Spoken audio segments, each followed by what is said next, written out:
When there is violence of an authority figure like a policeman, and it results in the death of a person in an inner city neighborhood, whose fault is it?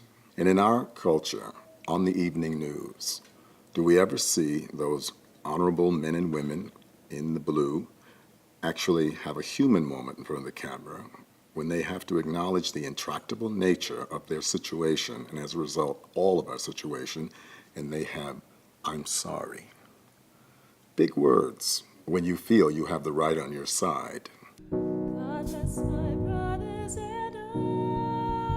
I did not grow up in Philadelphia, but I heard about the event.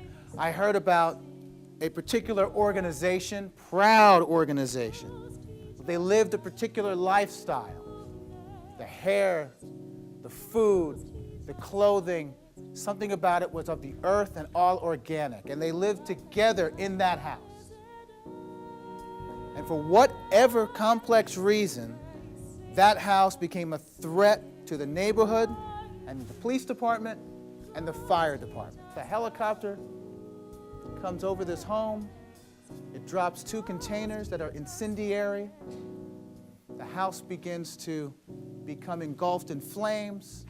So this opera is about the people who lost their lives there, and as a good Haitian, the souls, those apparitions that are still there. We Shall Not Be Moved tells the story of 5 kids who decide to learn from the ghosts that are living in the ashes of the move house. It's supposed to be the first day of school, but the city ran out of money. And black schools don't return much on the dollar, so I guess closing them first makes the most sense. When I first began the libretto, the city of Philadelphia was struggling. It had just laid off something like 2,500 school workers, faculty, staff, and the mayor of the city was, had to take out a loan in order to keep the doors open. So, the first question that I asked myself was, so what would happen if the schools didn't open? Where would the students go to learn? And I fearfully ran away from the complexities of everything that I was thinking. And I think as most artists do, I decided to run into the fire of it. The irony being that what I was writing about are kids and people who did not run out of the fire. And you realize, I'm an outsider.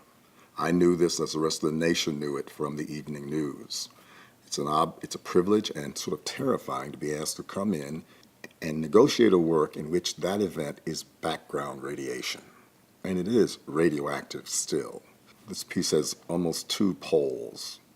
There is Unsung, the young 15-year-old, self-styled Harriet Tubman of her generation. And then there's Glenda, who is also a woman of color, who actually comes from the same neighborhood as Unsung. My name is KIRSTIN CHAVEZ, and technically I'm an operatic mezzo-soprano. And in this opera, I'm singing the part of Glenda Ramos, the police officer. Feeling like a victim of the system, that's why I joined the force. Get a flower picked and planted in the law. I am the law. I am the law now. Her first entrance, I am the law, she says it again and again. We have to wonder, is she surprised that she's the law? Is she not sure of herself really in a deep way, which is why she has to say it again and again? It's almost like in the piece, in this particular aria, that she feels like she has to prove herself. She is conflicted. She is from the streets of Philadelphia and now patrols the streets of Philadelphia. And I think that probably like a lot of people of color and people of color in law enforcement, I think she struggles with what is right and what is right. She's sworn to protect and serve, and she understands where Unsung is coming from.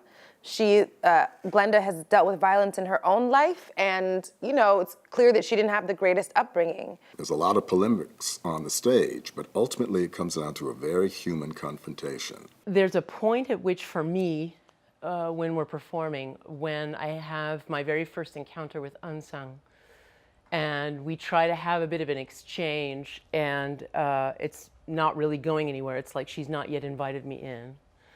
And I start singing this song. It's Little Blackbird. And for me, that's the moment at which I see in Unsung myself. And I see, I believe that Unsung is quite possibly at a crossroads, maybe very similar to one that I encountered, where her life could go in a very dark direction, or with help, perhaps with Glenda's help, it could go in a much brighter direction. She's looking at herself in the future, and she doesn't like the choices that Glenda made. She's saying, Glenda, you're accusing me of something that you did yourself. And I think sometimes it's really hard for people to look honestly into a mirror and decide whether or not what they're seeing is what they want to be in the future. So I think Unsung is afraid of, she's both very hopeful for the future and afraid of the future, in particular, how it is manifested in Glenda. Who's right and who's wrong?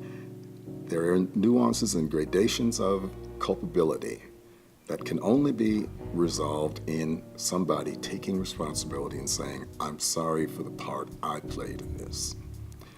Let's see how it works. God,